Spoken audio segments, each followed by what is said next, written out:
Very emotional, Sam, wasn't he? Being king in the room. Yeah, he was. Game. Yeah. Well, his last game for the footy club, you can understand that. You know, he's been there for a long time. It's been the majority of his footy life, and you know, for whatever reason, his head's been turned by Sam Mitchell, and he begins a new chapter.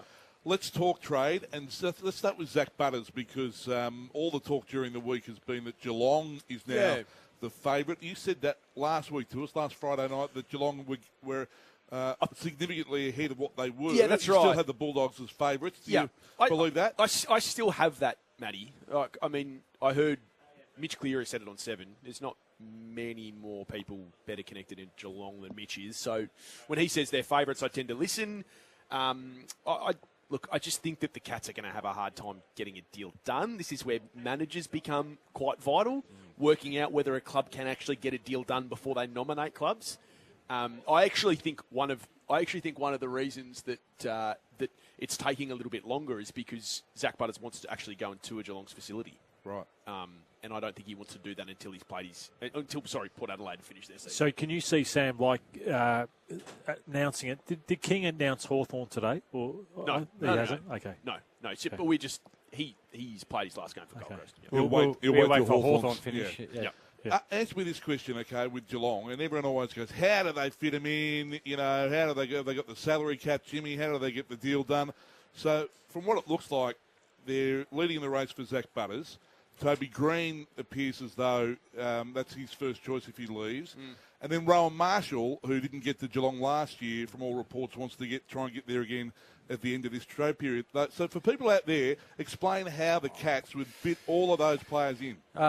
Good farming property down there, of course, down in Geelong. The problem for me commenting on it will just be people going, oh, well, you're a Geelong homer and you got your Cats PJs on. But if you have a look at their list, they'll be obviously coming off. They're not paying Tyson Stengel anymore, so that frees up a considerable amount of money. Dangerfield reduced money. Yeah, Dangerfield reduced money. Tom Stewart will still be on a lot, but he's not on the peak of what he's getting paid as well. And the advantage of having so many late draftees pop is most of them don't actually command top dollar. They've been incredibly good role players as well. Bailey Smith and Max Holmes are probably still higher paid players, and Jeremy Cameron. And then where next? So it's actually a pretty even, flat line across the board, which allows them to do things. And I know there's people out there who bemoan the fact of long-term contracts. This is where long-term contracts, while you've got guys on it, allow you to do things when you're trying to then manipulate, because you move it up and down. The expectation of why clubs are trying to extend out to the past this current CBA, because then you're expecting for that to go up. So if you're going to use the Buddy Franklin example, at the start, $1 million is a lot when Buddy Franklin started his Sydney deal. At the end of his deal, it wasn't much because of the way the salary cap went up. I'd love to know what Dempsey gets paid and what, because he could be paid probably double at another club, Ollie Dempsey. So a lot of them could be paid more to leave. I think to Matt's point, though, if they were to get Green, Marshall and Butters in, one probably gets squeezed out. Particularly via trade. I don't know who that is. Well, I think if Butters' deal is to get done now, that means, of course, Port's matched, and so we go into a deal. Trade, and we discussed this last night. The three clubs that have been spoken about: the Western Bulldogs, Geelong, and Richmond. Richmond can probably facilitate the deal a lot better with picks and that sort of and pay him. Whereas Geelong's more likely to be players and picks. Now, who would those players be? Who knows? There's quite a number of South Australians on Geelong's list. Would any of them be going, look, I'd like to go back home? And that's the problem that you face, is they've got to say, yes, I want to be thrown into the deal. Or do you move a player out to another club? I know those options too. Brian Myers' name was mentioned with Carlton a few weeks ago. Move it and then get a pick and then give that to Port Adelaide. But it's just that he's that good. This will nearly need to be the biggest deal in the history of the game. I'm talking. That's how big this deal is. So what's it worth? Zach Butters, just Zach Butters. I'm talking 3 first-rounders. So Jeremy Cameron was and 3 first round. But that's the difference, is where they are. Because remember, now we can trade 3 years into the future for draft picks, but they're all clogged up with Tassie picks. And then you're still going to have some father-son and some NGA stuff that pushes picks back. Yeah. So I'm asking, do you need to clear somebody out who can get you a top? They'd want something at least in the – because say like Ben King, for example, Gold Coast are going to get a pick, I think 6 for him. If they accept Compo, so he's a restricted free agent as well, so they could match. Yeah. But so Geelong don't have a pick 6 right now for Zach Butters, and that's what I'm saying. I'd want two top top 10s before you even get to the table. Just a couple of others, Sam, before we let you go. Jake Stringer looks as though he's playing, or he said he's playing. We said, he did a press conference. GWS. He wants to come home to Melbourne to be closer to his dad and closer to family. Will he get another club? Yes. You think he will? I think he'll be in pretty good form. I think he'll be on an AFL list next year. Jake Stringer. And who else? Zach Merrett, we think, won't be at Essendon next year. Is that? No, I mean, I think, particularly now that Humphrey's re-signed at the Suns, I think that Merrett ends up joining. Could it be anywhere else? Could it be anywhere else, or is it just Hawthorn? No, I mean, I think that there'll be a couple of clubs that'll come late. I don't think he'll go there, but the Adelaide Crows need a mid. He's been linked to Carlton before. He's close mates with Patrick Cripps. We can welcome in the president of the Collingwood Football Club, Barry Carp, has been kind enough to come in and say good day. Barry, thank you very much for coming in. Thank you for having me. Are you happy with where the Magpies are at on field? You got that wildcard spot sealed up. Is that about where you're at? Was that what you wanted? Delighted that our members and fans, which 113,000, we broke through our record today, or this week. So we're fourth year in a row that we've broken our record of membership. So 113,000 plus members and still growing. But number one in the comp, I assume? We don't get the numbers till the end of August. Okay. So, but hopefully. It has certainly been the case for the last 3 years. So hopefully for the fourth year. Matt, it's been a good year. It's been a strong year, and we look forward to what the next few weeks deliver. And a strong finish to the home and away season as well, hasn't it? Absolutely. Yeah. Would you like a Collingwood-Carlton final, or you don't really care? I think there's some romance around a Collingwood-Carlton game. I think it's, having the stadium packed, which it will be whether we play Bulldogs or Carlton. I think just being at the MCG and week one of finals will be pretty exciting, whoever we play. Barry, does the board have a say in list management? No, it's a good question, Sam. Get straight into it. The board is responsible for governance and setting structure and strategy and all of those things which you know.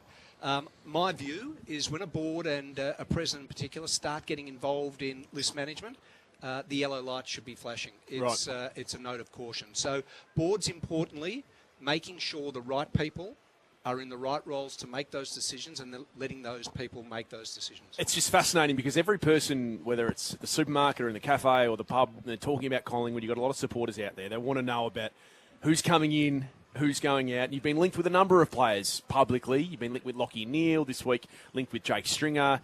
And, Scott Pendlebury's been on this coverage before saying, lucky to be at Collingwood because players always want to come to us.